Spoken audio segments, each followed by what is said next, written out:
Hi, Muchismo Eugene. Welcome to another video from Exit Strategy. Please like, subscribe, and share the video if you found it helpful. And I want a thumbs up if you don't mind, if this resonates.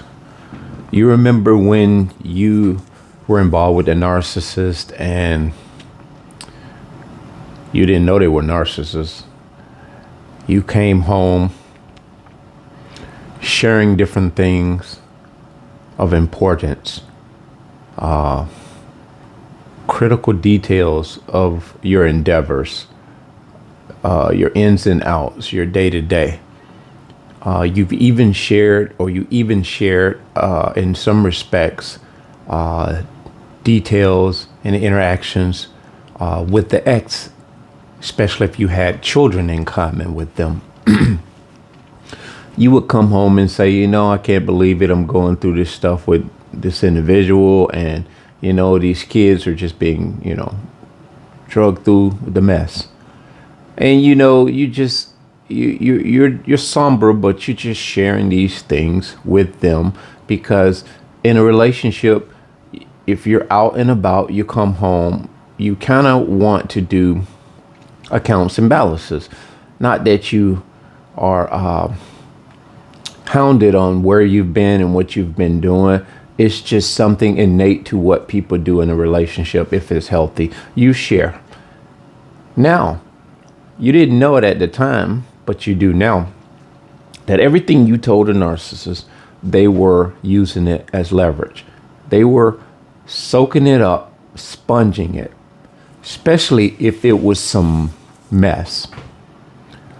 Even if it was something good, especially if you had friends that you were fond of, if you said something good and held this person in high esteem, that was something that when the narcissist began to smear you with that news, they would flip it.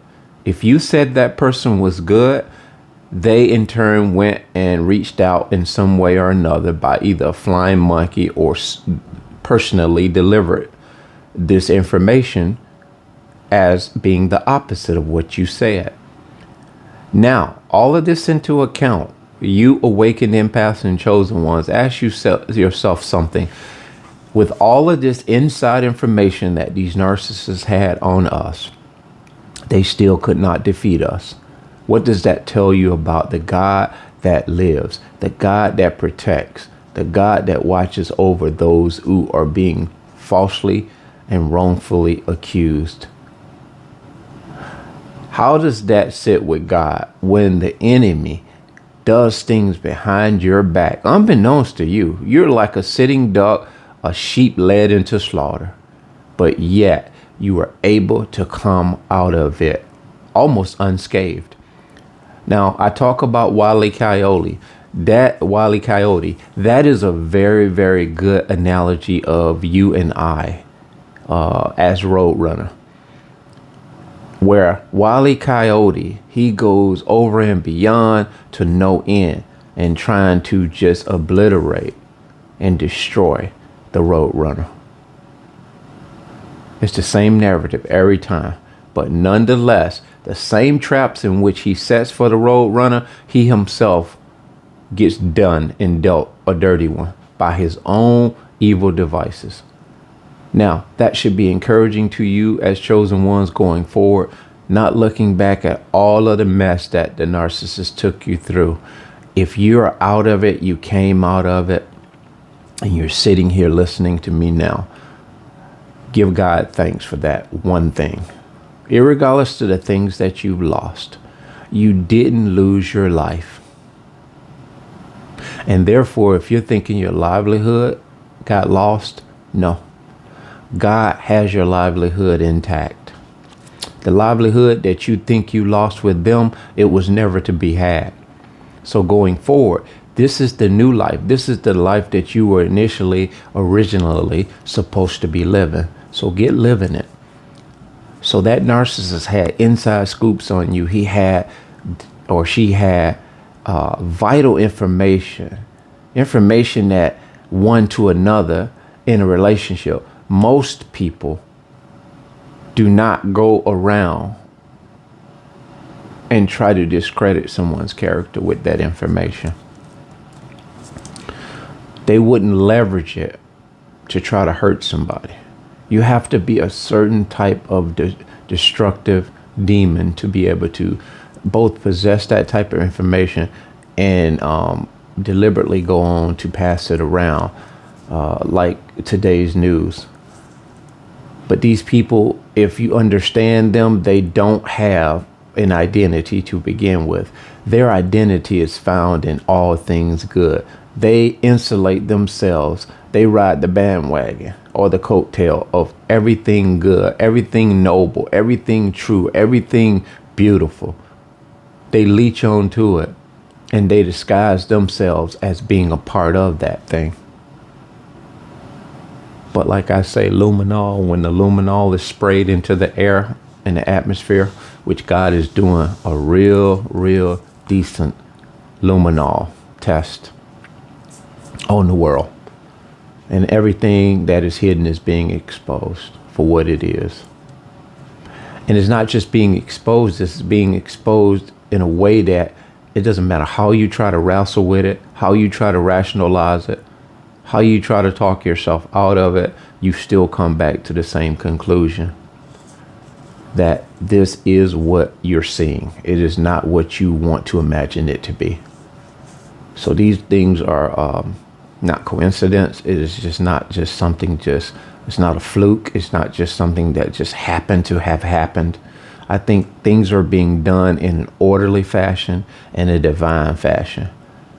And so much so till I'm just sitting back paying attention, and I'm not missing the things I'm supposed to be paying attention to, because that's what gets us in trouble. When we see things, but we in the same time we don't pay them attention.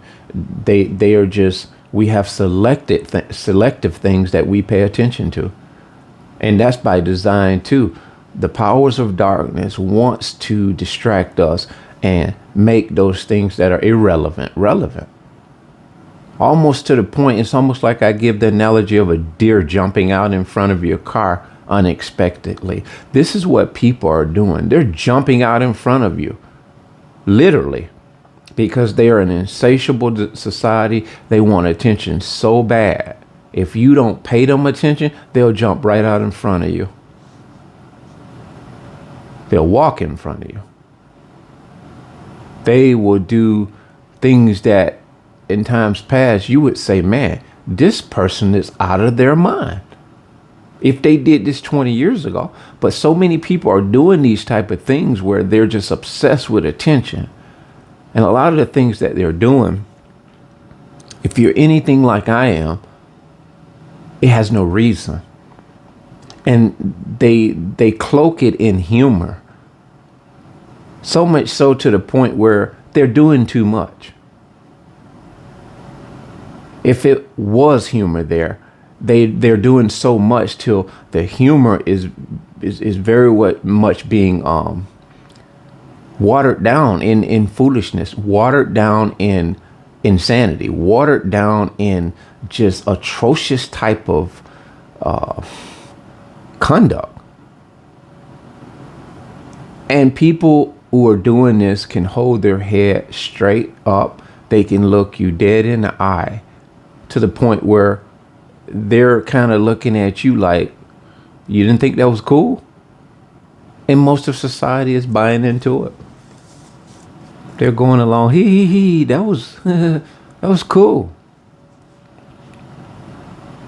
Not talking about a specific thing. I'm talking about any and everything that you can imagine that once was just absurd. And this is what social media has done. It is whatever I can do to get an instant gratification, to get an instant laugh. And what they're doing is they have to one up the next thing. They have to outdo themselves in the next thing. And so what happens is they end up running out of ideas. Running out of ideas, and it's just this repetitive loop. Now, not all things that we see on social media are in that fashion.